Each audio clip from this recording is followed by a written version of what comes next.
सभी को सादर अभिवादन। मैं नीलम गुप्ता अध्यापिका हूँ कंपोजिट विद्यालय कोयना जनपद हापुड़ में। जैसा कि हम सभी जानते हैं कि मिशन प्रेरणा के अंतर्गत 3 मॉड्यूल्स विकसित किए गए हैं। उनमें से एक मॉड्यूल है ध्यानाकर्षण। ये ध्यानाकर्षण मॉड्यूल मुख्य रूप से कक्षा 3 से कक्षा 8 तक के बच्चों को ध्यान में रखकर विकसित किया गया है। इस मॉड्यूल के भाग 1 में हमने जो चर्चा करी थी वो थी कि इस मॉड्यूल को विकसित करने की आवश्यकता क्यों पड़ी, उसके बाद इसके उद्देश्य क्या हैं, और लास्ट में हमने उन बातों पर चर्चा करी थी कि बच्चों में अपेक्षित समप्राप्ति न होने के कारण क्या हैं। अब इसके बाद जो इस मॉड्यूल का भाग 2 है उसमें हम बात करेंगे लर्निंग आउटकम के आकलन की। इसमें जो पॉइंट्स होंगे वे हैं लर्निंग आउटकम की अवधारणा क्या है, अधिगम स्तर में अंतर या लर्निंग गैप क्या है, और सीखने के स्तर का आकलन कैसे किया जाए, बच्चों का चिन्हांकन कैसे हो, और चिन्हित करने के बाद बच्चों को मुख्य धारा से जोड़ने के लिए आधारभूत शिविर और ध्यानाकर्षण शिविर क्या है और कैसे इसका आयोजन करा जाए, इसके बारे में बात हो। सबसे पहला पॉइंट अब हम लेते हैं लर्निंग आउटकम एवं आकलन। जैसा कि हम सभी जानते हैं कि विद्यालयी पाठ्यक्रम का निर्धारण, जो पाठ्य पुस्तकें हैं, कार्य पुस्तिकाएं हैं, उनका निर्माण वो विभिन्न कक्षाओं के विद्यार्थियों के लिए निर्धारित दक्षताओं के विकास को ध्यान में रखकर किया गया है। शिक्षक जो है वो पाठ्य पुस्तकों, कार्य पुस्तिकाओं और दूसरी शिक्षण सहायक सामग्री के माध्यम से अपनी कक्षा शिक्षण की गतिविधियों को संचालित करता है। और वास्तव में कक्षा शिक्षण के उपरांत जो सबसे महत्वपूर्ण और व्यवहारिक पक्ष है वो ये कि क्या बच्चे उन दक्षताओं को प्राप्त कर रहे हैं या नहीं। लर्निंग आउटकम या अधिगम संबंधी परिणाम। लर्निंग आउटकम इस बात पर बल देते हैं कि मात्र शिक्षक ही नहीं बल्कि अभिभावक भी ये जाने कि उनका बच्चा जिस कक्षा में है क्या उसने उस कक्षा के विभिन्न विषयों में जो उसे ज्ञान होना चाहिए था उतना ज्ञान अर्जित किया या नहीं किया। यहाँ पर 2 तरह की कक्षा शिक्षण की बात करी गई है। एक है सामान्य कक्षा शिक्षण।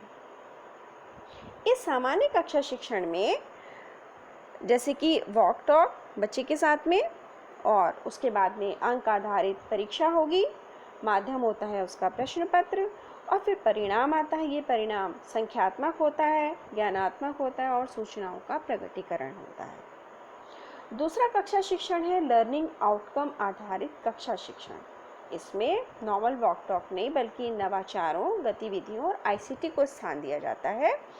उसके बाद गुणात्मक और संख्यात्मक, क्वालिटेटिव और क्वांटिटेटिव ऑब्जर्वेशन होता है बच्चे का, और उसके बाद परिणाम प्राप्त होता है जो विषयगत दक्षताओं की संप्राप्ति, यानी कि बच्चे ने नवीन ज्ञान का कितना सृजन किया, नैतिक, मानवीय और संवैधानिक गुणों का विकास कितना हुआ, ये सब इससे पता चलते हैं।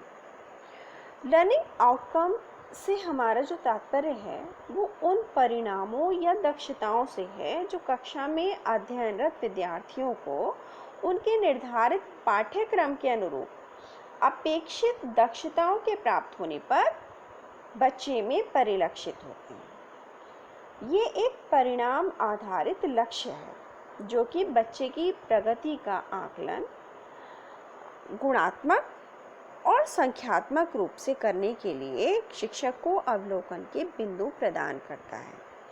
लर्निंग आउटकम की अवधारणा को हम इन बिंदुओं से और अच्छी तरह से समझ सकते हैं।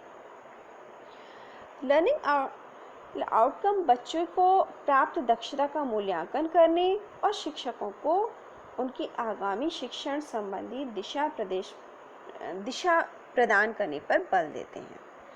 जो परिणाम आधारित लर्निंग आउटकम है उसको प्राप्त करने के लिए शिक्षक अपनी सोच, ज्ञान, अनुभव इनके आधार पर शिक्षण विधियों, नवाचारों और आईसीटी का प्रयोग करने के लिए फ्री होते हैं। ये बच्चों को जानने, समझने और पुस्तकीय ज्ञान को व्यवहार में उपयोग करने के लिए बच्चों में तर्क, चिंतन और कल्पना शक्ति के विकास पर बल देते हैं। आइए अब हम लर्निंग आउटकम को कुछ उदाहरण के माध्यम से समझते हैं। जैसे यहाँ पे कक्षा 1 के लिए हिंदी विषय का उदाहरण दिया गया है। हिंदी विषय के जो मूलभूत लर्निंग आउटकम हैं वो बताए गए हैं कि बच्चे परिवेशीय ध्वनियों, बोलियों, वाहन, घंटी, इन सब की ध्वनियों को पहचानते हैं। बच्चे प्रथम और अंतिम ध्वनि वाले शब्दों को पहचानते हैं, जैसे 2 अक्षर वाले मात्रिक शब्द। बच्चे वर्ण और अक्षर की आकृति को पहचानते हैं। बच्चे वर्णों को जोड़कर अमात्रिक शब्द बनाते हैं और पढ़ते हैं, जैसे जल, हल, नल आदि।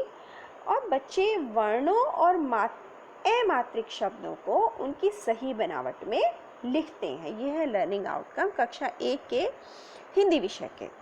इसी तरह से सभी विषयों की जो बुक्स हैं उनमें लर्निंग आउटकम निर्धारित किए गए हैं। अब हम लर्निंग आउटकम के व्यवहारिक पक्ष का एक उदाहरण देखते हैं कि कक्षा 3 में पढ़ने वाले विद्यार्थियों को गणित की कक्षा में जोड़ और घटाने पर आधारित जो इबारती प्रश्न होते हैं उनको हल करना सिखाया गया। एक बच्चा बाजार से सामान लेने के लिए जाता है और वो सामान लेकर बचे हुए रुपयों का हिसाब सही सही रख रहा है। तो इसका मतलब है कि उस बच्चे ने जोड़ घटाव की संक्रिया को व्यवहारिक रूप से समझ लिया है और ये ज्ञान उसके दैनिक जीवन में सीखने के प्रतिफल के रूप में दिखाई भी दे रहा है। तो इस तरह से लर्निंग आउटकम हमें स्पष्ट रूप से बताता है कि बच्चे ने कौन कौन सी दक्षताएं हासिल कर ली। इसके बाद हम बात करते हैं अधिगम में अंतर या लर्निंग गैप की। अभी हमने लर्निंग आउटकम क्या है, इसकी आवश्यकता क्यों है, इस पर एक समझ बनाई अपनी। अब हमने ये जाना कि लर्निंग आउटकम बच्चों की वास्तविक सीख के बारे में हमें स्पष्ट सूचना देता है। किसी भी शिक्षक के लिए ये जानना बहुत ज़रूरी है कि उसकी कक्षा में बच्चों की वास्तविक स्थिति क्या है। अब एक परिस्थिति है, उस पर हम सब विचार करते हैं कि आप उच्च प्राथमिक विद्यालय में यदि गणित के शिक्षक हैं, कक्षा 8 को आप गणित पढ़ाते हैं, तो आप ये मानकर चलेंगे कि तो क्या ये ऐसा होगा कि कक्षा 8 में पढ़ने वाले सभी बच्चों को कक्षा 7 के गणित की जो मूलभूत दक्षताएं हैं वो सबने प्राप्त कर ली हों? आप ऐसे सोचते हैं। इसी तरह से अगर हिंदी, अंग्रेजी या विज्ञान का शिक्षक है तो क्या उस क्लास के बच्चों ने कक्षा 7 तक की उस विषय से संबंधित सारी मूलभूत दक्षताएं प्राप्त कर ली होंगी? तो हमें से ज़्यादातर शिक्षक बोलेंगे ना। और इस संबंध में जो हमारे जो गवर्नमेंट स्कूल्स हैं उन पे जो स्टडीज़ हुई हैं वो भी बताती हैं कि बच्चों की वास्तविक अधिगम स्तर और कक्षा अनुरूप अधिगम स्तर में एक गैप होता है, अंतर होता है। तो ऐसी स्थिति में एक शिक्षक क्या करे? एक तरीका तो यह है कि वो इस स्थिति को नज़रअंदाज कर दे, क्योंकि उसे तो पाठ्यक्रम पूरा करना है और वो सामान्य रूप से शिक्षण करता रहे। या फिर वो शिक्षक इस अधिगम स्तर को कम करने का प्रयास करेगा। तो इसके लिए पहले हमें बच्चे ने कितना सीखा है इसका आकलन करना होगा। अब अगर पूछा जाए कि बच्चे की प्रगति का आकलन आप कैसे करते हैं, तो सामान्य सा उत्तर होगा कि सत्र परीक्षा, अर्धवार्षिक परीक्षा या वार्षिक परीक्षा के माध्यम से। यदि किसी परीक्षा में एक बच्चे ने किसी विषय में 50 में से 40 अंक प्राप्त किए हैं, तो क्या हम बता सकते हैं कि उसे क्या नहीं आ रहा है? क्या प्राप्तांक को देखकर हम ये बता सकते हैं कि बच्चे ने क्या क्या सीख लिया है, या बच्चे ने उस कक्षा के अनुरूप किन किन दक्षताओं को प्राप्त कर लिया है? तो हमारे ये जो अंक आधारित मूल्यांकन है ये हमें बच्चों की वास्तविक सीख स्तर को नहीं बता पाता। ये इतना बताता है कि बच्चे ने 70% या 80% अंक प्राप्त किए, और इसे माना जा सकता है कि बच्चे ने लगभग इतने ही प्रतिशत पाठ्यक्रम को समझा भी है। अब यदि कोई शिक्षक जिज्ञासु प्रवृत्ति का है तो वो उत्तर पुस्तिका को देखकर इतना तो जान सकता है कि बच्चे ने किन किन बिंदुओं को समझ लिया है। इससे आगे इस प्रकार के मूल्यांकन का और कोई भी उपयोग नहीं है। तो अब इस चर्चा से ये स्पष्ट है कि इस प्रकार का मूल्यांकन बच्चों की अधिगम स्तर के अंतर को समझने में और उसे कम करने में कोई मदद नहीं करेगा। तो अब ऐसा क्या किया जाए जिससे हमें ये इस अंतर के बारे में पता चले?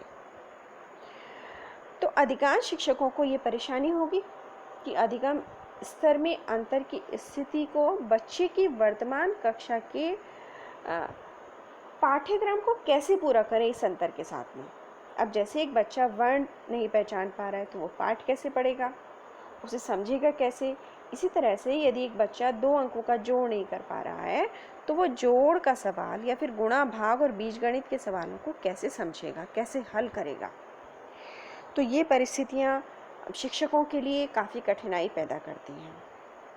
अब हम उन बच्चों का चिन्हांकन कैसे करें। एक शिक्षक होने के नाते हम ऐसी स्थिति में क्या करें।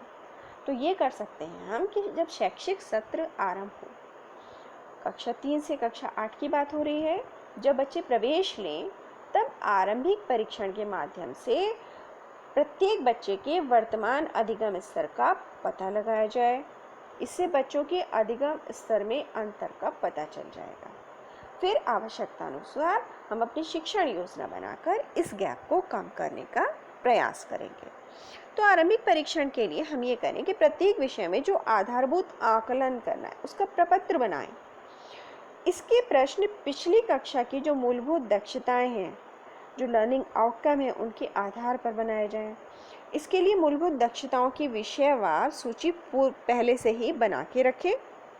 उदाहरण के लिए कक्षा 8 के बच्चों के आधारभूत आकलन प्रपत्र में कक्षा 1 से 7 की मूलभूत दक्षताओं के आधार पर प्रश्न बनाए जाएंगे।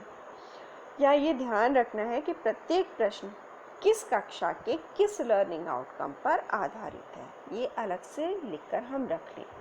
इसके बाद में शिक्षकों को ये जानने में आसानी होगी कि किस लर्निंग आउटकम पर बच्चों के साथ काम करना है। साथ ही साथ अधिगम स्तर के अनुसार उनके समूह के निर्धारण में भी आसानी होगी। प्रश्न बनाते समय इस बात का भी ध्यान रखना है कि उसमें ज्ञानात्मक, बोधात्मक, अनुप्रयोगात्मक और तर्कात्मक ये सारे प्रश्न शामिल हों। कुल प्रश्नों का 20% ज्ञानात्मक, 50% बोधात्मक, 20% अनुप्रयोगात्मक और 10% तर्कात्मक प्रश्न होंगे। ये ज़रूरी है कि प्रश्नों की संख्या ज़्यादा ना हो, जिससे बच्चे उन्हें आसानी से हल कर सके। भाषा जैसे कि हिंदी, अंग्रेजी, इनमें मौखिक और लिखित और पढ़ने से संबंधित प्रश्न भी होंगे। अब आरंभिक परीक्षण की प्रक्रिया में निम्नलिखित बातों का ध्यान रखेंगे।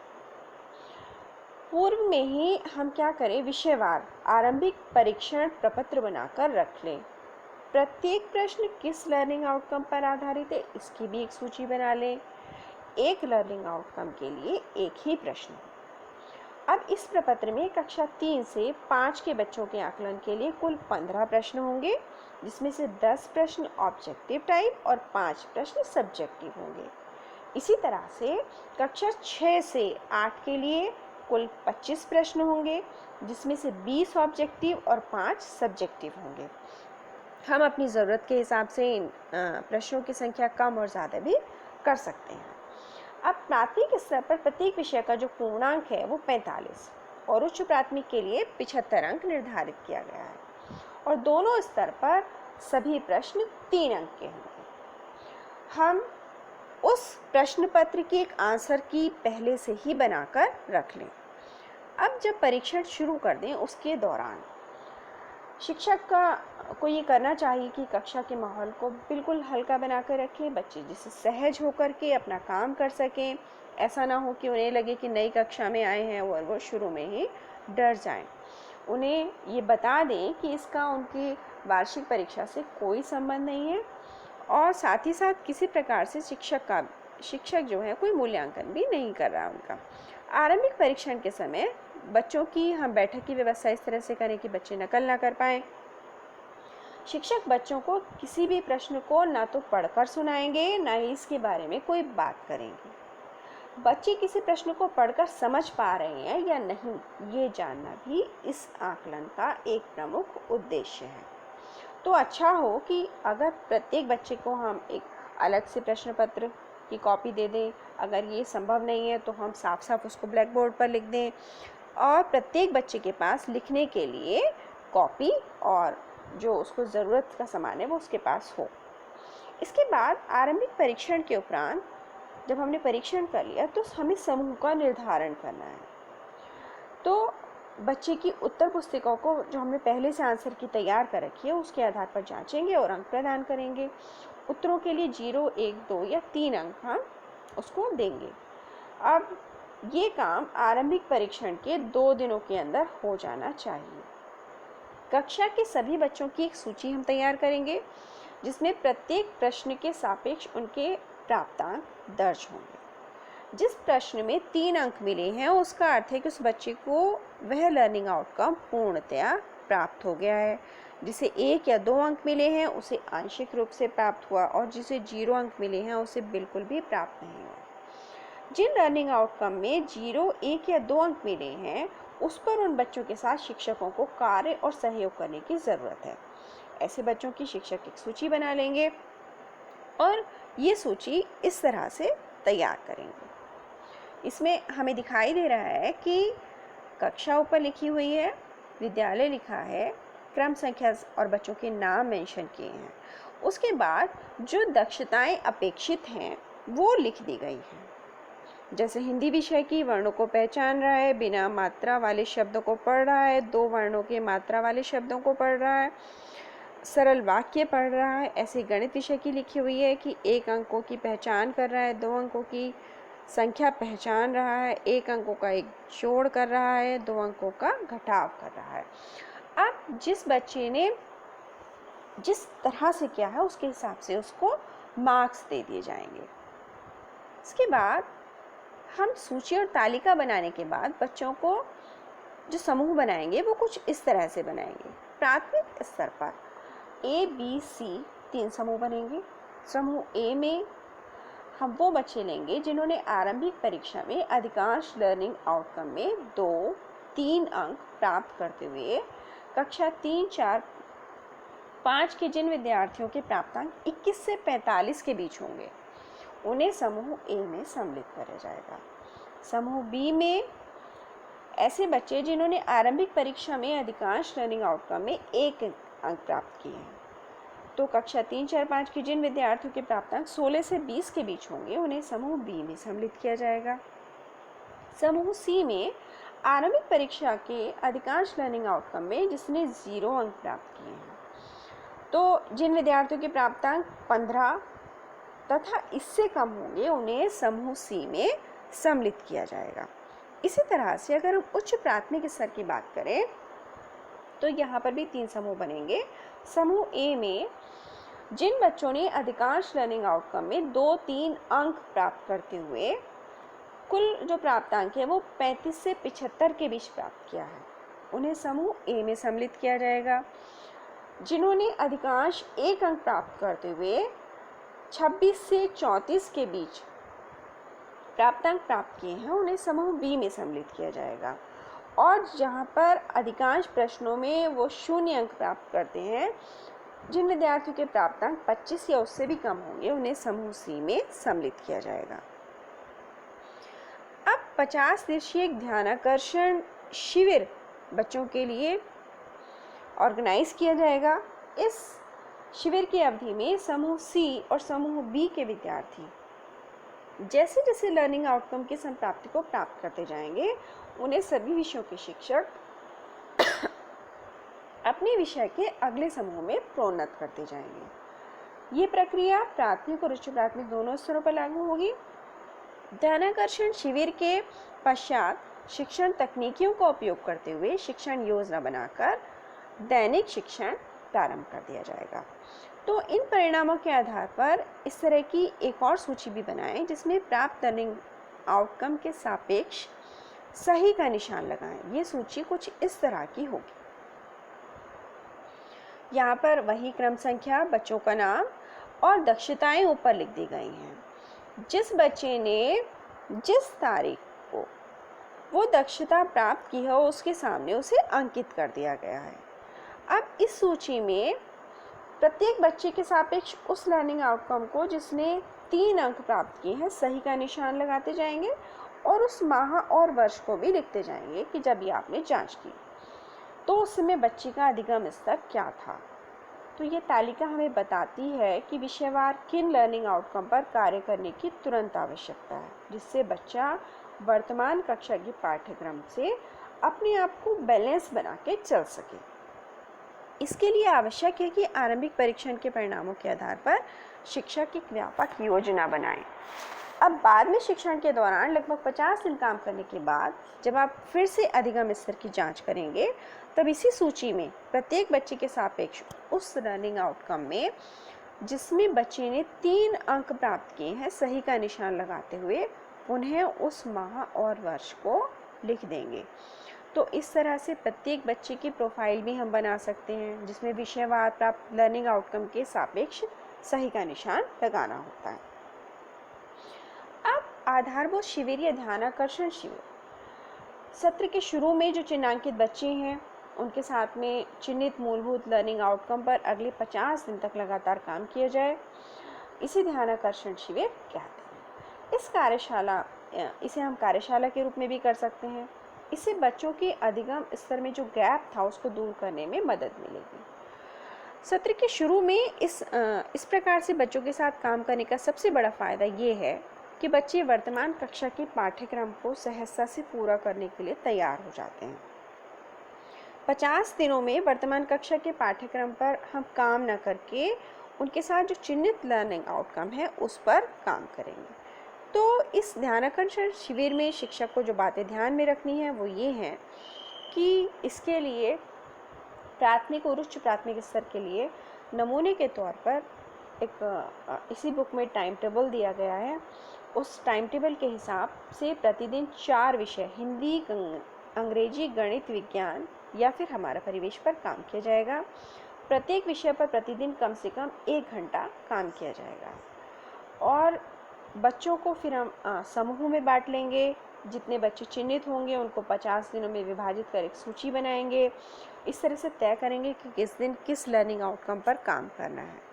हर दिन के लिए एक व्यवहारिक शिक्षण योजना बनाएंगे और उसके अनुसार हम सामग्री पहले से ही इकट्ठी करके रखेंगे। बच्चों के साथ काम करने के लिए आवश्यक जो हमें वर्कशीट चाहिए वो भी पहले से बना के रखेंगे। खास बात यह है कि ये एक सामान्य कक्षा शिक्षण नहीं होगा, बल्कि इसमें हमें शैक्षिक और नवाचारी गतिविधियों को ज़्यादा से ज़्यादा प्रयोग करना है, जिससे बच्चे रुचि लेकर के उस आपकी कक्षा शिक्षण में प्रतिभाग करें। और हमें इस बात का विशेष ध्यान रखना है कि किसी बच्चे में भी किसी प्रकार की हीन भावना ना आए। इसके बाद शैक्षिक सत्र के दौरान सामान्य शिक्षण अधिगम प्रक्रिया के दौरान हमें क्या करना है, इस पर अब हम बाद में चर्चा करेंगे।